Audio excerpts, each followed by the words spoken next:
Aí, minha gente, estamos aqui mais uma vez para a gente conversar um pouco. E dessa vez nós estamos recebendo aqui o nosso irmão, amigo e companheiro aí de vida, de caminhada, Edmar Arruda. O Edmar é uma pessoa bem conhecida na nossa cidade, foi vereador da nossa cidade por 2 mandatos, candidato a prefeito, foi também deputado federal por 2 mandatos, é uma autoridade, mas acima de tudo ele é um pai de família, tem 3 filhos, tem vários netos, né? Quantos são, Edmar? 4 netos. 4 netos.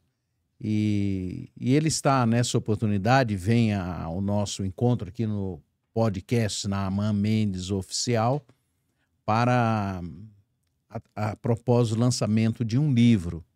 E nós, então, estamos muito contentes por receber o Edmar. Então, gostaríamos que o Edmar nos cumprimentasse aos nossos, aqueles que estão nos vendo, para a gente dar continuidade à nossa conversa e vamos falar daqui a pouquinho sobre o livro. Muito bem. Primeiro, agradecer, Naaman, pelo convite. Pastor Naaman é o meu pastor, né? Além de amigo, também é o meu pastor. Tenho uma gratidão muito grande pela sua vida, por tudo que você representou para mim e para minha família, né? E é um privilégio estar aqui com você, poder compartilhar com os nossos telespectadores um pouquinho da nossa história, porque o livro é disso que se trata, né? Fala um pouquinho da nossa biografia, linkado com o tema O Poder da Decisão. E eu espero que, de alguma maneira, esse livro possa, pelo menos um telespectador, se interessar em ler o livro e que esse livro faça diferença na vida dele, né, Naaman? Com certeza, vai fazer diferença sim, temos certeza. Como é o título do livro, Edmar? E vamos começar assim já dando uma dica de como esse livro pode ser encontrado. Vamos fazer um pouco o inverso do que a maioria faz, né? Tá certo. Não, O Poder da Decisão é o título do livro. A partir do dia 12, ele vai poder ser adquirido através do site do próprio livro, O Poder da Decisão, mas também nas livrarias Curitiba e no Amazon. Então, tem todas essas possibilidades aí para que possam adquirir o livro e, se não conseguir, pode me ligar, né? E a gente consegue fazer aí a entrega do livro. Como é que nasceu a ideia do livro? Você está tratando de um livro em que ele trata de questões aí relativas às decisões que as pessoas podem tomar. Como é que nasceu essa ideia e qual é o propósito do livro? O que você espera que ele provoque na vida das pessoas? Primeiro, porque a minha vida inteira ela foi baseado na tomada de decisões. Algumas certas, outras erradas, mas sempre tomei decisão, né? E algumas decisões mudaram o rumo da minha vida. E aí eu entendi que, para que eu pudesse deixar um legado, inclusive com algumas lições daquilo que eu vivi durante a minha vida toda, 50 anos como empresário e trabalhando, né, como trabalhador, não só como empregado, mas também como empresário, e que eu pudesse deixar isso como um legado, em primeiro lugar, para os meus netos, né, os netos que amanhã vão ler o livro e vão falar, esse era o meu avô, né? E que, se eles se inspirarem, já vou estar feliz. Claro. Eu espero ser lembrado como alguém que inspirou outros a se dedicarem no que acreditam e no que fazer o bem, tentar transformar a sociedade de alguma maneira, que foi o que eu tentei fazer durante a minha vida toda. Certo. Edmar, o livro ele tá dividido em 4, vamos dizer assim, 4 aspectos importantes da sua trajetória enquanto ser humano, enquanto pessoa, enquanto gente, enquanto homem, né? Sim. O aprendiz, né? O empresário, o filantropo, né? Aquela pessoa que exerce o papel de ajudar aquelas situações, e o político. Bom, nessas 4 partes do livro, você vai falando sobre assim, os diferentes momentos da sua vida, diferentes faces, diferentes aspectos da sua vida.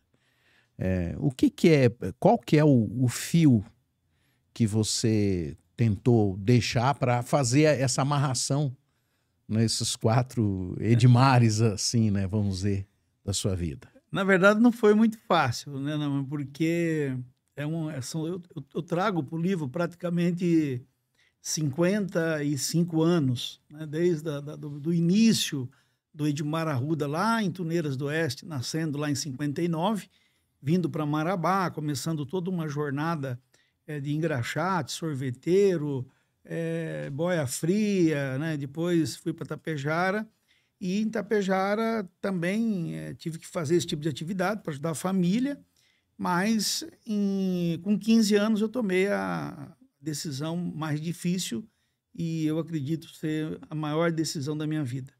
Creio que, mesmo eu não sabendo na época, Deus já estava me dirigindo, né, para cumprir os propósitos dele na minha vida. Mas não foi fácil, foi uma decisão difícil.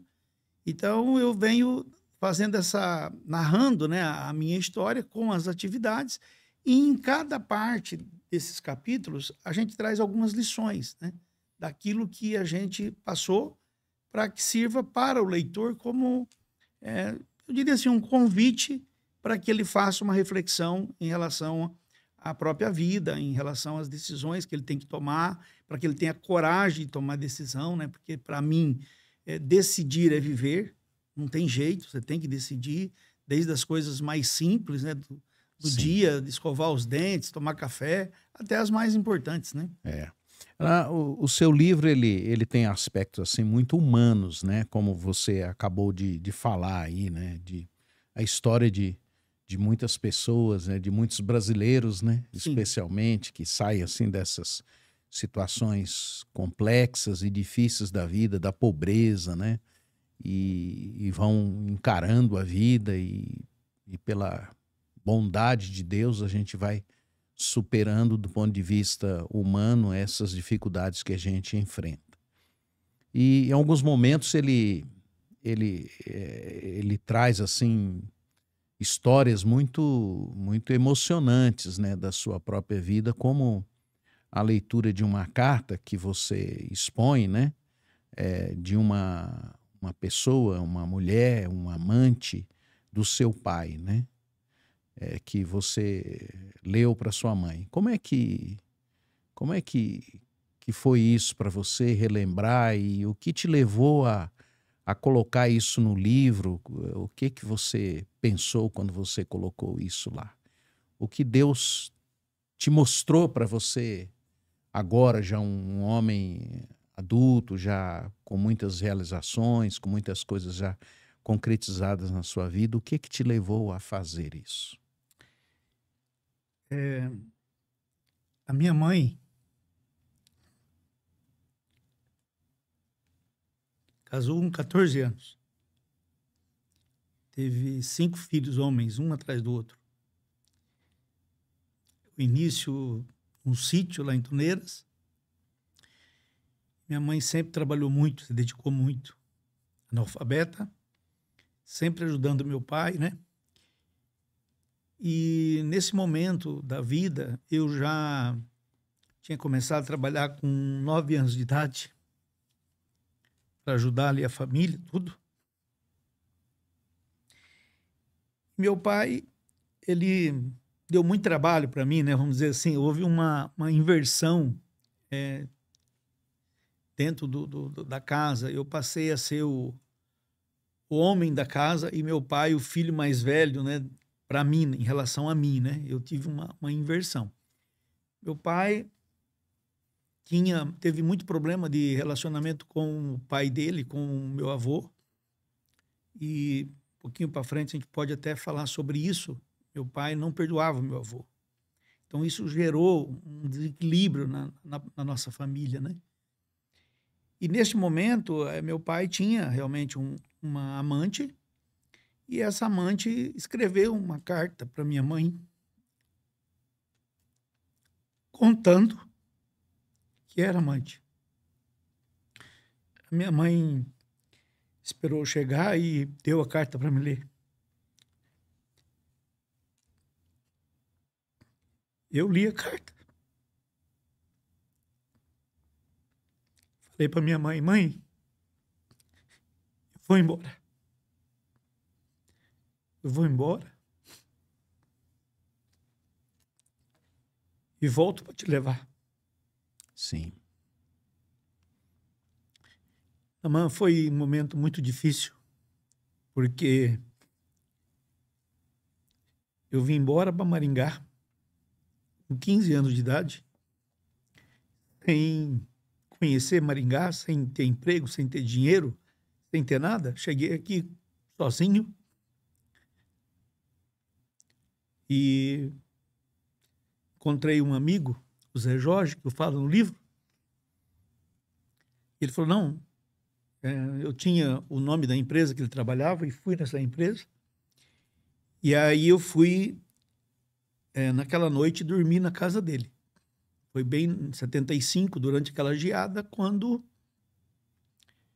no outro dia de manhã, ele saiu para trabalhar. Eu perguntei para ele como que eu faria para arrumar um emprego. E ele me disse que eu tinha que comprar um jornal. Na época, saía no jornal as ofertas de emprego. Ele saiu, o pai dele me chamou do lado e disse assim, olha, você não vai poder ficar aqui. Aqui já tem muitas bocas para comer e não cabe mais uma, então você se vira, não dá para você ficar aqui. E aquilo foi um choque de realidade, né? Porque eu falei, poxa vida, né? Eu dormi aqui uma noite e já estou sendo despejado, né? Mas não tive dúvida, eu sempre fui muito determinado nas coisas. Saí e vim para o centro, cruzei aqui a linha férrea na época, né? Que ainda tinha a linha de trem, a gente pulava os trens ali para cortar caminho. E vi o anúncio para office boy. Como eu tinha trabalhado de office boy no escritório lá em Tapejara, e na verdade, quando eu saí e vim para cá, eu já era escriturário, só que eu não tinha carteira assinada, então não tinha como. Eu fui procurar um emprego de office boy. Peguei 3 empresas, fui, fiz a ficha, na época a gente falava, né? Fazer a ficha, fazer a entrevista, e eu fui chamado para os 3 empregos, né? Mas antes de ser chamado, isso foi numa segunda-feira, eu falei, bom, tem que arrumar um lugar para ficar. Então eu fui ali na Santos Dumont, na época tinha uma livraria chamada Livraria Comel, e do lado, no fundo, tinha um pensionato, onde você alugava uma cama para dormir. Não era um quarto, era uma cama, entendeu? Só que eu não tinha dinheiro para pagar. E aí eu conversei com a dona do pensionato, com o marido dela, e o casal, assim, falou, olha, você tem que pagar adiantado aqui, não tem, né? Expliquei a situação e eles falaram, não, vamos fazer o seguinte, você vai ficar aqui uma semana. E se você arrumar o emprego, aí você continua. Certo? Se você não arrumar o emprego, aí você não tem como pagar. Então você vai pagar depois, mas você tem que ter arrumado emprego. E eu vi quanto que era o valor era exatamente metade de um salário mínimo da época, né? Daí eu falei para ela, olha, eu tenho um outro problema, eu não tenho como comer.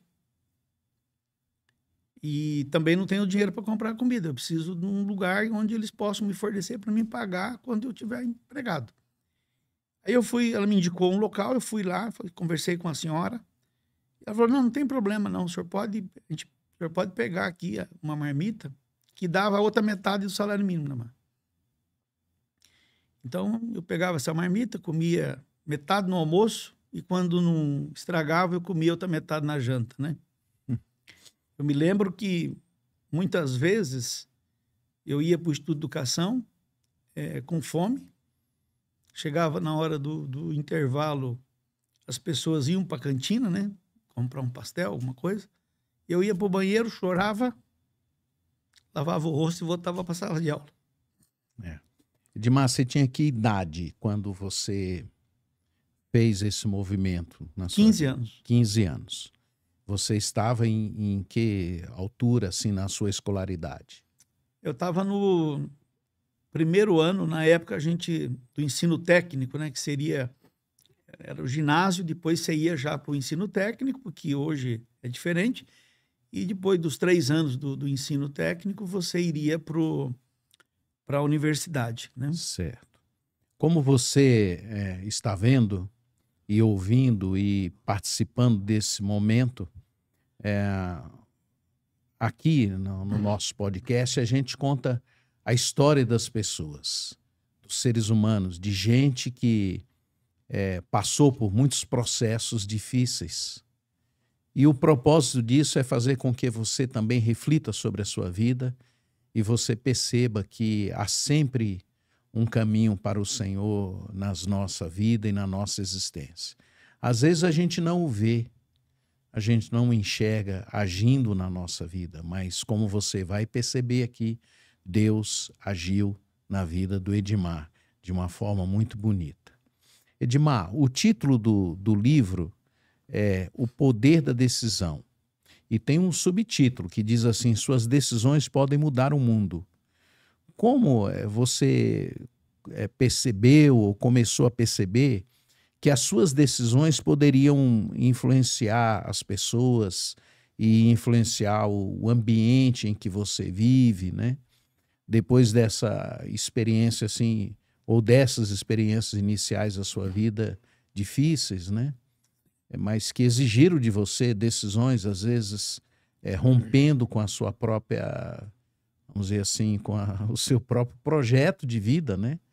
Como é que você percebeu que, às vezes, essas coisas negativas, vamos dizer, ou difíceis, ou problemáticas, como é que elas podem se transformar em coisas saudáveis, né? Como as nossas decisões podem levar as pessoas a ter uma vida melhor e uma vida mais saudável, um ambiente melhor. Como é que você percebeu isso? Como é que você entendeu que isso estava começando a acontecer na sua vida? Naamã, tem aí uma parte do livro que fala da minha conversão, né? Eu casei muito cedo, com 21 anos, né? E já logo na sequência eu tive os primeiros 2 filhos, o Fábio e o Leandro. A Lorraine veio 10 anos depois, é um milagre de Deus na minha vida.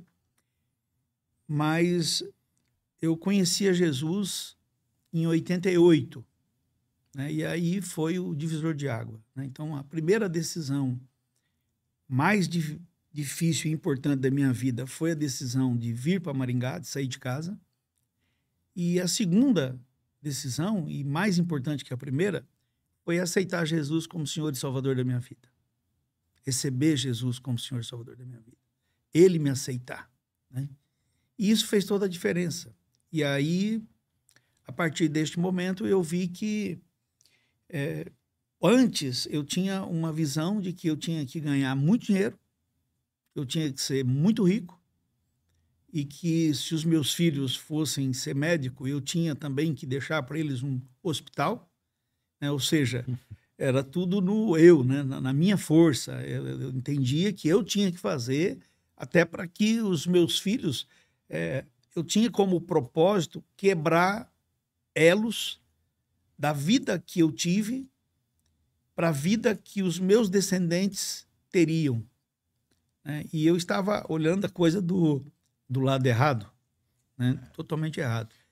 Então, a partir do momento que eu conhecia Jesus e você me batizou...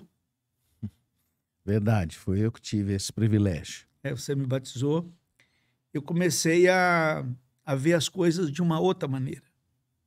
Né? Então, se eu entendi, o que você está me dizendo é que a sua visão de mundo e da realidade, ela mudou, né? No sentido de que agora você olhava para o seu futuro, não numa perspectiva apenas do ponto de vista de finanças, né? Para realizações e tudo mais, mas você olhava como uma forma de você apoiar outras pessoas. Sim. Bom, isso de certa forma, vamos dizer, do ponto de vista cristão, para alguns isso demora um pouco.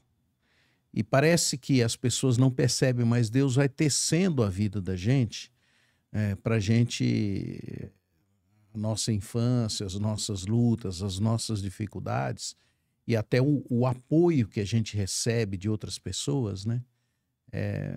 Contribui para a gente ter essa visão mais ampla. Quando Deus chega, antes de Deus chegar, a gente entende que a ajuda das pessoas é porque elas eram pessoas boas apenas.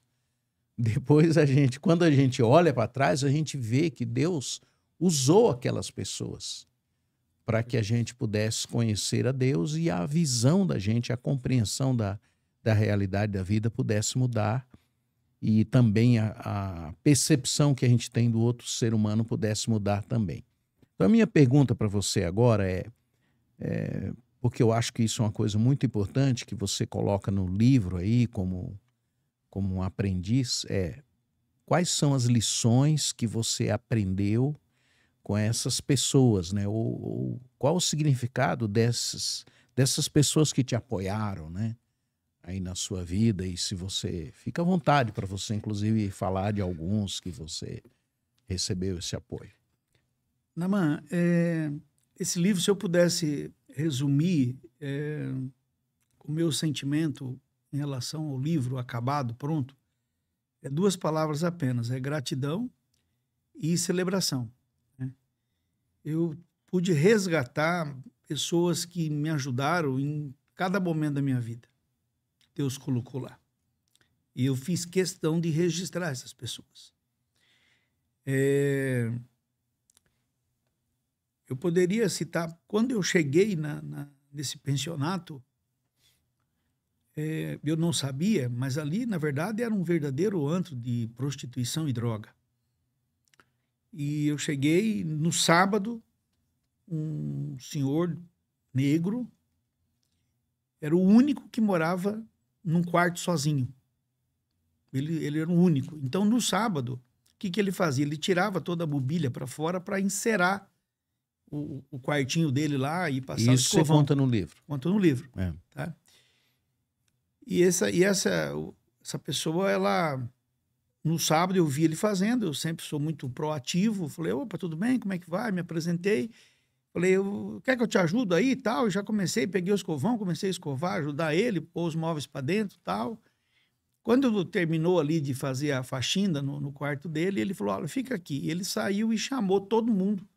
Foi batendo nas portinhas, porque era um corredor, eu lembro que um azulzinho, tudo azul, assim. Ó. E ele foi chamando todo mundo pro saguão ali, na entrada ali, naquela recepção. E ele só disse o seguinte, falou, pessoal, é o seguinte, tá vendo esse menino aqui? Quem mexer com ele tá mexendo comigo, vocês entenderam? E esse, que eu não tenho certeza, mas a minha lembrança que eu tenho, que é Alfredo, o nome dele, ele chegou para mim e falou assim, olha, a partir de hoje, você aqui é o meu protegido. Eu não entendi nada, né? Eu vinha de Itapejara para cá, né? Essa coisa ali. E aí ele pegou e falou para mim assim, falou, olha, eu percebi que você é um cara esperto e eu tô com um negócio aqui, cara, que eu não consigo fazer. Falei assim, tá, mas o que é? Ele pegou uma revista e nessa revista tinha o desenho. Eu ia perguntar se era um celular, né? Mas na época não tinha celular. Não. Ele mostrou para mim, era uma mesinha de centro, onde você tinha que montar o pé dela e você encaixava uma bandeja, aquelas bandejas coloridas, com fruta, assim, bonita, para fazer mesinha de centro para pobre, né? Era mesinha de centro para pobre. Era um negócio bem simples. Mas ele não conseguia fazer a montagem dos pezinhos. Falou, será que você consegue resolver essa questão aqui? Eu falei, olha, eu tô com uma ideia aqui, você pode me emprestar a revista? Posso. Aí eu cheguei na consultora e eu tinha visto nas obras pessoal dobrando ferro, porque naquela época não tinha ferro dobrado como hoje, né? Você colocava a guia numa tábua, numa madeirite e ia passando o ferro e ia dobrando. Falei com o mestre de obra, ele falou, não, tranquilo, isso aqui dá para fazer assim. Pegou ele mesmo lá, o arame, montou uma mesinha e eu trouxe para ele o pé, para ele colocar a bandeja. Beleza, ele falou, rapaz, que maravilha. Faz anos que eu estou tentando fazer isso aqui. Vamos fazer o seguinte, eu vou comprar o material e você vai fazer 10 mesinhas para a gente levar para vender na feira domingo. Falei, opa, já melhorou aqui, já surgiu aqui mais um negócio para me ajudar aqui. E aí eu fiz as mesinhas, no domingo nós fomos para a feira, ele falou, olha, você fica vendendo as mesas e eu fico cuidando para ver se não vem o fiscal da prefeitura, porque eles vinham, se você não tivesse licença, tomava todas as coisas, né? Eu nem sabia também disso. Aí ele... mais ou menos ali 1h30, 2 horas, foi muito rápido, eu vendi as 10 mesinhas. E nós voltamos, ele colocou tudo em cima da mesa, pegou um caderno, falou, olha, eu gastei isso, nós vendemos por tanto, sobrou tanto, metade é teu, metade é meu. Rapaz, eu falei, poxa, mas metade, né? Ele deu a metade. Ele falou, agora você troca lá, toma um banho que nós vamos sair. Eu falei, tá bom. Fui lá, né? Pus a única calça que eu tinha e uma camisa e saímos. E ele me levou para comer um sanduíche de mortadela com tubaína, pagou a conta, né, mano? E depois ele me levou no cinema. Sim. E não me deixou pagar nada, ele pagou com a parte dele das mesinhas, entendeu? A lição que você traz desse aprendizado?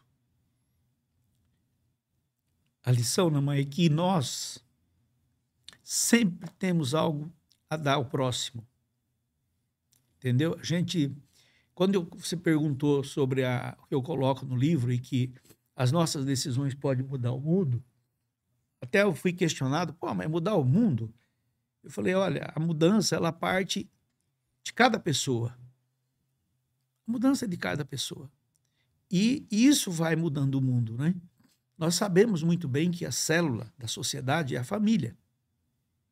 Se eu ajudo, e isso aconteceu na minha vida durante toda a minha trajetória, todas as pessoas que você estende a mão, que você ajuda, você está ajudando aquela pessoa a fazer a diferença dentro da família dela.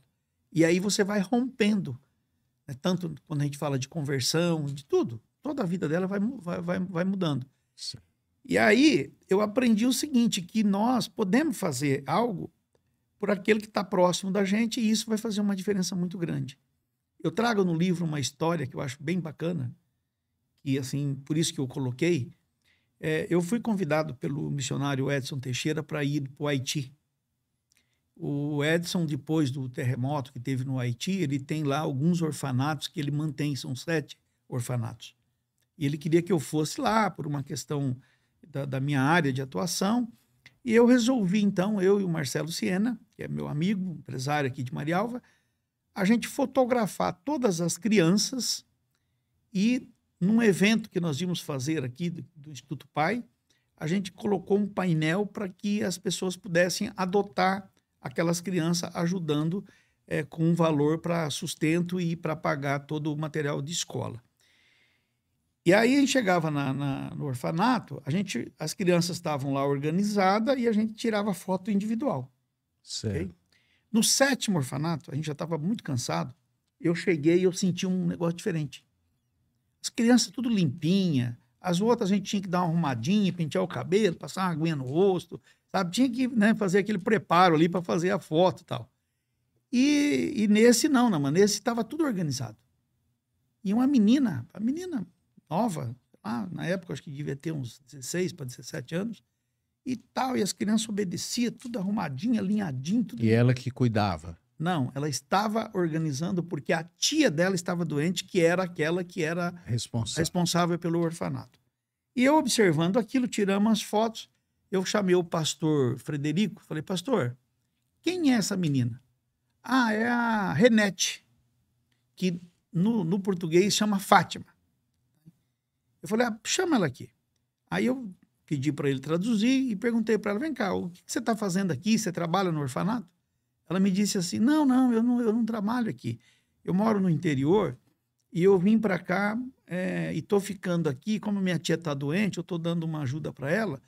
Mas eu falei, mas você veio para cá para fazer o quê? Ela falou, não, eu quero arrumar um emprego para me juntar dinheiro para mim fazer um curso de enfermagem. Eu falei, quanto tempo você vai ter que trabalhar para poder fazer esse curso de enfermagem? Ele falou, de 4 a 5 anos. Veja bem, ela tinha que trabalhar de 4 a 5 anos para juntar o dinheiro para poder fazer o curso de enfermagem. Aí eu olhei bem para ela assim e falei, olha, Deus tocou no meu coração e eu vou pagar o teu curso de enfermagem. Que para nós aqui, o valor não seria um valor, né, exorbitante, vamos dizer assim, um valor baixo. E falei, a única coisa que eu espero de você é que, primeiro, você nunca reprove. Segundo, que você faça o mesmo com uma outra pessoa. Essa menina, todas as vezes que ela pagava lá semestral e eu mandava os recursos, ela pagava, tirava a foto do recibo, me enviava. Quando ela recebia o boletim, ela tirava a foto e me enviava. Ela nunca teve uma nota menos de 9. Se formou, mandou a foto da formatura para mim, e ela foi convidada, pelo governo americano para servir numa ONG, servindo as pessoas. Que maravilha. Então, é aquele princípio bíblico, né? Aquilo que a gente semeia, né?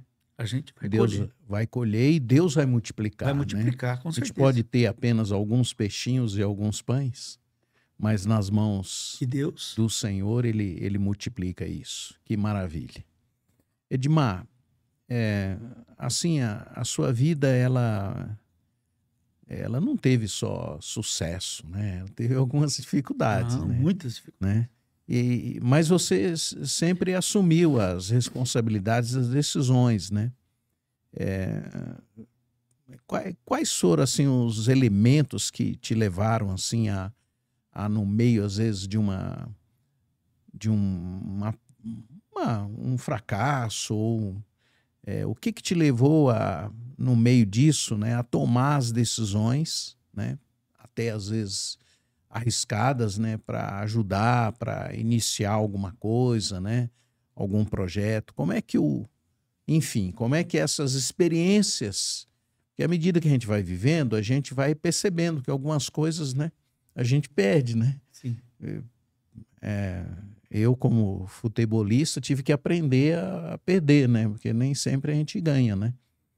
Como é que isso foi te ajudando mesmo assim, só não, eu errei aqui, mas esse erro aqui me ensina, né? E eu vou continuar a minha vida, e como é que eu vou enfrentar para ir superando e ter um certo sucesso, uma certa, né, ou vamos dizer assim, ou dar um próximo passo para que aquilo que ficou para trás seja superado e a gente avance. Como é que você vê os fracassos que você enfrentou na sua vida? Bom, primeiro que nós, presbiterianos, né, Naman? Nós cremos que Deus tem um propósito em tudo. E eu sempre falo que mesmo nas coisas que, ao nosso ver, são ruins, elas servem para o teu crescimento, para que você possa evoluir. E eu nunca me abati. Nunca. Para mim, o impossível, isso não fazia parte da minha vida, não fez parte da minha vida essa palavra, impossível. E confiando em Deus, eu sempre me levantei. E já caí várias vezes, né? Eu, recentemente, em 2015, eu tive que pedir recuperação judicial de uma das nossas empresas, da consultora.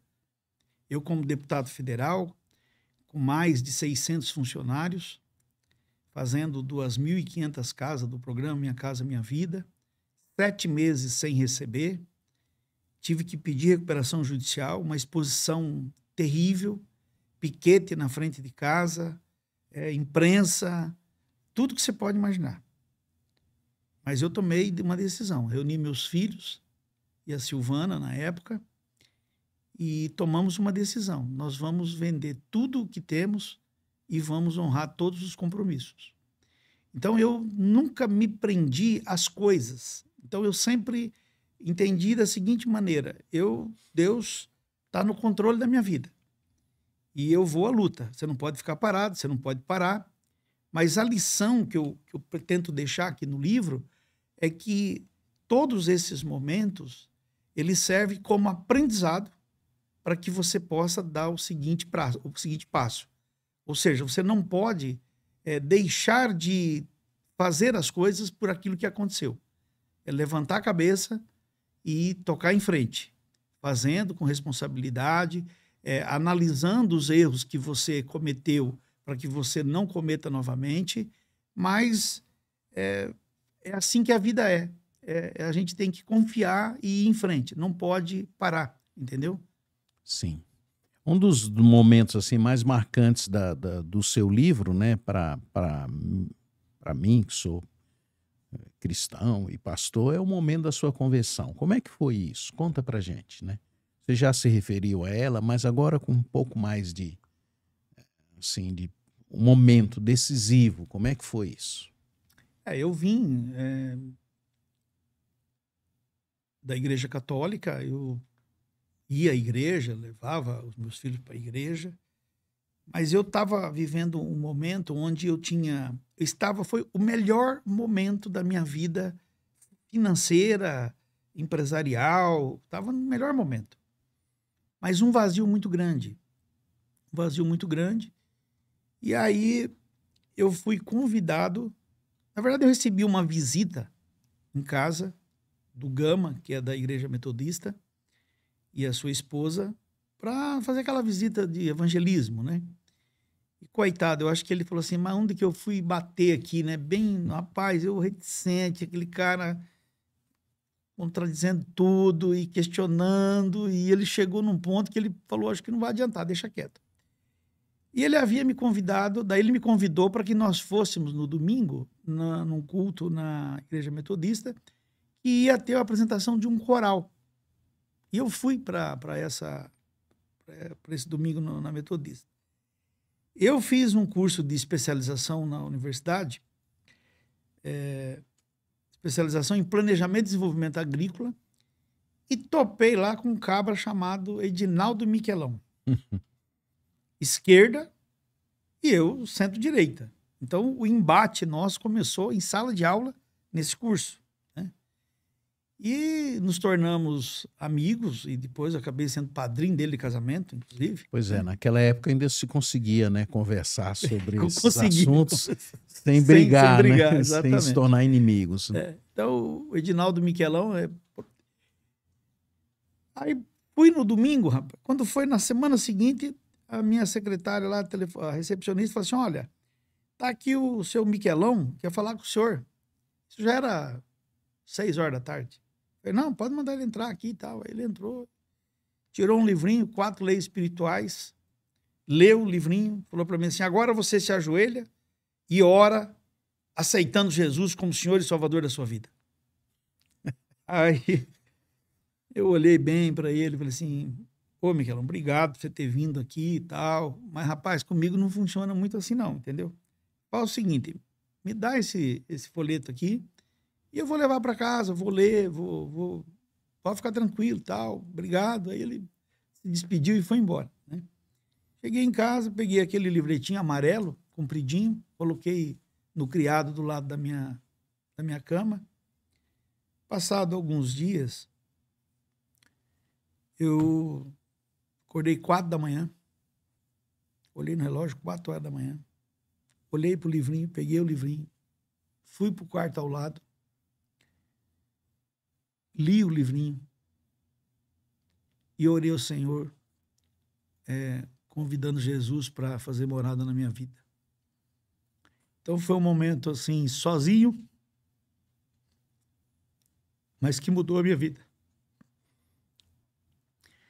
E aí eu fui convidado para ir num culto na Presbiteriana para assistir um coral, que coincidentemente era o mesmo coral que estava na Metodista.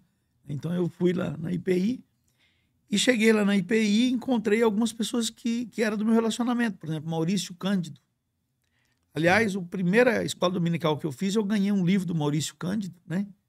Que eu acho que foi o livro mais lido, o livro que eu li mais vezes, melhor dizendo, que é Sexo, Dinheiro e Poder. E esse livro, né, ele me deu quando a gente terminou lá a escola dominical. Então, pelo fato de eu já conhecia o Miquelão, que era de lá, conhecia o Maurício e mais algumas outras pessoas, e vendo o sistema de governo da Presbiteriana, eu acabei aí, então, começando a frequentar a primeira igreja e me batizei lá com um pastor, na época, né, bravo pra caramba, chamado Pastor Naman. É interessante, eu ouvi isso, que eu era bravo. O livro, ele trata também de uma questão, e a gente já vai encerrando aqui, que é essa questão da sua experiência política. E eu, assim, gostaria que você falasse um pouco sobre isso, como é que foi essa experiência, o que isso, a importância que isso tem para você, como é que você entende essa questão política, especialmente quando envolve a vida de um cristão, e qual a importância da política na construção de uma sociedade melhor. Naman, eu tomei a decisão de entrar na política e fui candidato a vereador em Maringá. Na verdade, eu fui só um mandato vereador. Fui eleito em 2010 e, contrariando todas as perspectivas que tinha na época, eu fui o terceiro mais votado em 300 e poucos candidatos. E entrei como vereador já em 2002. Eu fui candidato a deputado estadual, faltaram 2.000 votos para me eleger deputado estadual.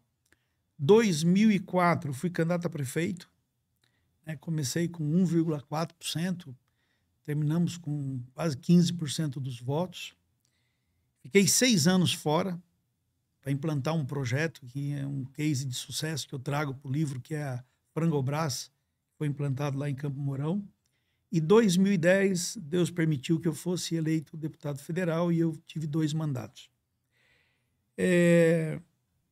Tirando a questão espiritual, a questão, né, da intervenção de Deus nas nossas vidas, uma sociedade, ela só muda para o bem ou para o mal através da política. Esse é o instrumento de transformação. Infelizmente, a gente tem todos os problemas que envolvem a política. Mas eu não vejo, do ponto de vista pragmático, assim, que a mudança tem que vir através da política. Bom, mas então nós temos que... A política é isso, a política é aquilo. Bom, então nós temos que mudar a política. Como é que a gente muda a política? Educação, participação da sociedade de uma forma efetiva, participação dos homens e mulheres de bem, para que daí a gente possa realmente fazer as mudanças que nós precisamos fazer. Então, você pode analisar, o sistema democrático não é o melhor? Na minha cabeça é o melhor. O sistema capitalista é o melhor? Não, talvez não seja o melhor, mas dos que tem aí é o que mais fica adequado à sociedade que nós vivemos hoje. Mas você não tem jeito de melhorar a vida das pessoas a não ser através de políticas públicas, boas políticas públicas. Mas isso precisa de mudança. Eu sei que é lento, mas a experiência que eu tive na vida pública me levou a ter a convicção que ela só vai mudar efetivamente a vida das pessoas se nós tivermos o engajamento de gente do bem participando da política. E muitas vezes as pessoas de bem que entram na política não conseguem ter sucesso. Porque as pessoas, a sociedade, ela tem ainda uma cultura de votar em ídolos, de votar no cara que é populista. Então, de repente, você pega uma pessoa que tem já uma trajetória na vida, porque eu costumo dizer o seguinte: se a pessoa não produziu nada aqui fora, durante a vida dela, nas atividades que ela exerceu, como é que ela vai produzir enquanto política? Então, você tem que colocar na política as pessoas que já provaram que são capazes aqui fora. Aí ela vai fazer a diferença lá dentro. Mas esse é um assunto, Naman, que dá um podcast inteiro, né? Com certeza. Porque são muita coisa, muitas coisas que intervêm nisso. A minha pergunta é do ponto de vista pessoal, né? Porque, vamos dizer assim, a política, né, pela minha percepção, ela tem esses aspectos aí de provocar as mudanças, né? Mas ela traz muita angústia também para as pessoas que estão envolvidas com isso, né? Porque ela tem a ver com a opinião das outras pessoas, né? Sim. Então, como é que é isso para você? É essa a pergunta. Eu sofri muito. Certo? Eu não costumo dizer, porque tudo o que a gente faz, a gente escolheu fazer. Tem a ver com a decisão que você tomou, correto? Mas assim, Naman, eu paguei um preço muito alto para estar na política, para participar da política. É um preço alto pessoal, empresarial e familiar. Então, é um preço muito alto. E, infelizmente, isso não dá para você a percepção das pessoas é diferente. Por quê? Porque ela acha que você está na política para ganhar, que você está na política para isso, que você está na política para aquilo. Então você tem um sofrimento muito forte. E tem uma coisa presente na política, que eu nunca disse isso em lugar nenhum, mas é a verdade, que é a ingratidão. Certo? Se tem um lugar que a ingratidão está presente, é na política. Porque, infelizmente, a sociedade ainda tem uma cultura de que a política ela tem que beneficiar o indivíduo, a pessoa. Entendi. Você entendeu? E quando você vai beneficiar o coletivo, algumas pessoas não serão beneficiadas. Certo. Você entendeu? Ou seja, o que você está dizendo é que as pessoas elas olham para a política do ponto de vista individual, dos benefícios que ela vai receber pessoalmente, né? E ela não consegue enxergar o processo como coletivo, né? Exatamente. E talvez por isso até leve alguns políticos, né, tanto aqueles que querem o bem coletivo, né, vamos dizer assim, esses vão ser mais prejudicados, né, e aqueles que olham para a sua vida pessoal, né, eles vão tentando sempre tratar da sua vida a nível pessoal e não olhar o coletivo, né. Eu acho que essa é a tensão, né, Sim. que pode ter na vida do político. Muito bem, nós vamos encerrar, Edmar, e você pôs um versículo, Provérbios 16:3, você colocou lá no livro. O que você falaria sobre esse versículo? A partir do nascimento da minha filha, da Lorraine, eu durante 12 anos, eu fiquei ali na NPR, que é uma entidade de educação e reabilitação de pessoas portadoras de deficiência física, né? E a minha filha foi um milagre, mas eu vou deixar isso para um outro momento. Para mim. No livro tem uma parte disso. Então eu sempre olhei da seguinte maneira: consagre ao Senhor tudo que você faz e os seus planos serão bem sucedidos. Né?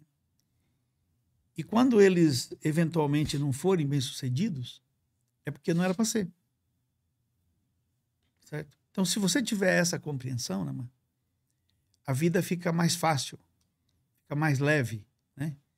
E a palavra de Deus diz: consagre ao Senhor tudo que você faz e os seus planos serão bem sucedidos. Essa é a mensagem que eu deixo. Consagre ao Senhor o que você faz. E os seus planos serão bem-sucedidos. O que você está me dizendo é que o que a gente deve fazer na vida para nos planos, nos projetos, nas decisões da gente é entregar isso para Deus no sentido dele cuidar, né? Não apenas a gente... Acho que não é bem assim, né? A gente faz os planos da gente e depois entrega para Deus. Não é bem isso que eu estou entendendo, é assim. Primeiro você entrega a sua vida a Deus. Segundo, você, à medida que você coloca ou vai vivendo a sua vida, você vai pedindo a Deus para Ele usar a sua vida para a glória dele, né? Acho que é essa a ideia, né? Parece-me. Então... A gente encerra dizendo assim: o que você acredita que Deus quer que você deixe para as pessoas? E aí então seriam as suas palavras finais, né? Qual é o propósito, né, de escrever um livro e o que você deseja que isso fique para as pessoas? E depois disso, então, nós vamos dar aí a programação aí do lançamento do livro, né? Sim, sim. E eu abri aqui no livro, eu escrevi aqui, Nama: eu espero ser lembrado como alguém que inspirou outros a se dedicarem no que acreditam e na prática do bem. Alguém que se esforçou ao máximo para impulsionar a sociedade além dos seus limites, mostrando que o impossível pode se tornar possível. Eu espero que esse livro seja usado por Deus para inspirar outras pessoas a fazerem o bem. Sim. Esse é o meu desejo. Que bom. Muito bem, Edmar. Suas palavras finais, então, e quando que vai ser o lançamento, onde, data? Nós vamos fazer um lançamento pequeno, no dia 12, com um grupo, família, algumas pessoas próximas, né? E a partir do dia 12 a gente vai disponibilizar daí o livro para ser comercializado, como eu disse no início, nas livrarias Curitiba, Amazon, site do livro e tudo mais. Então me mostra aqui, a gente pode mostrar a capa do livro? Olha lá, o Moisés vai mostrar ali pra gente, olha. Tá. Então está aqui, ó, O Poder da Decisão, Edmar Arruda. Aqui ele está tratando não apenas de ensinar técnicas de decisão, ele tem uma parte em que ele faz isso, dá algumas orientações de como tomar as melhores decisões. A nossa gratidão, Edmar, a você por estar aqui conosco e compartilhar da sua vida aqui conosco. Isso não é uma coisa muito fácil. A gente precisa ter duas coisas para a gente falar do coração da gente. Primeiro, humildade, né? Porque os humildes, os humildes, eles têm um coração aberto, né? Eles não têm muita dificuldade em abrir o coração e contar das suas lutas, né? Das suas dificuldades. E a segunda coisa é que a gente precisa ter um propósito muito claro nisso, né? Porque não é tão fácil a gente abrir o coração da gente para as pessoas se a gente não quer e não deseja que elas tenham uma mudança na vida. E isso é coisa que eu aprendi ao longo da minha vida, porque eu também não gosto de ficar falando da minha vida, né, para as pessoas. Mas uma vez que eu tenha vivido e acredito, assim como você, que Deus conduz a nossa vida, não há problema nenhum em a gente falar das coisas mais profundas da nossa alma, das nossas emoções, das nossas dificuldades, nossas lutas. A gente pode abrir porque Deus usa, né, a nossa fraqueza, né, e a nossa dor para a glória dele. Porque veja bem, é isso que a palavra de Deus ensina para a gente. Se a gente chega aqui e a gente é muito forte, muito sábio, muito poderoso, muito cheio de si, muito capaz, muito... Então aí a glória é nossa, né? A honra é nossa, né? O poder é nosso. Mas quando a gente chega aqui e admite que a gente é um ser humano, que a gente é limitado, que a gente é pecador, que a gente erra, que a gente passa por dificuldades, por lutas, então aí Deus pode ser visto na vida da gente. E Amém. esse é o propósito maior de Deus. Então, com isso, eu estou querendo dizer a você que está me vendo e que a gente vai encerrar o programa, dizer para você o seguinte: não esconda as suas lutas, nem a sua dor, nem as suas dificuldades, mas olhe para o Senhor, olhe para Deus e permita que Ele trabalhe as suas dores, as suas angústias, suas preocupações, seus fracassos, seus erros. É preciso ter apenas um coração quebrantado diante de Deus e admitir que nós somos seres humanos limitados. Não há necessidade da gente esconder nada de Deus. A palavra de Deus nos ensina que se confessarmos os nossos pecados, Ele é fiel e justo para nos perdoar. E ensina mais. Nesse mesmo texto de 1 João, do capítulo 2, 1 e 2, você vai encontrar a seguinte expressão: que se nós errarmos e pecarmos e errarmos nas nossas decisões, nós temos um Deus, que é o próprio Jesus Cristo, que intercede junto ao Pai por nós e nos defende, e dizendo assim: eu morri pela vida daquela pessoa que está passando por isso ou que errou na sua decisão. O mais importante é você compreender também uma terceira coisa. É que nem todas as coisas a gente controla. Existem coisas que a gente não controla, que a gente não tem como controlar. É muito fácil da gente entender isso, né? A opinião das pessoas a gente não controla, né? O fracasso é visto pelas pessoas de forma sempre muito negativa, muito ruim, né? Mas do ponto de vista de Deus, não é assim. Ele olha tudo isso de uma forma nova e diferente. O futuro a gente não controla, porque ele está nas mãos de Deus.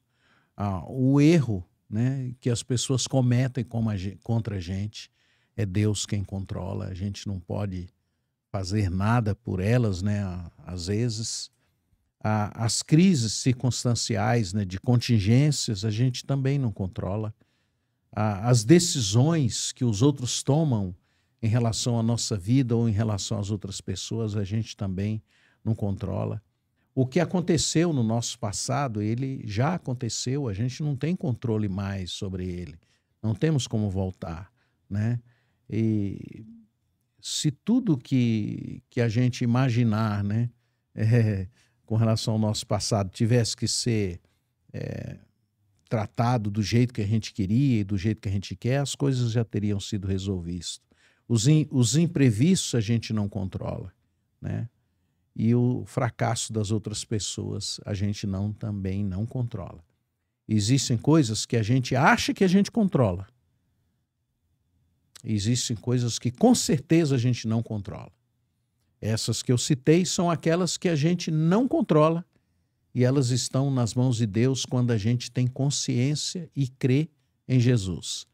Existem coisas que a gente consegue imaginar que a gente vai controlar, nossos comportamentos. Sem Deus, a gente controla até um certo ponto. As nossas ações, a gente controla até um certo ponto. Os meus erros, a gente controla até certo ponto. As minhas ideias, a gente controla até certo ponto. Os meus esforços, a gente controla até um certo ponto.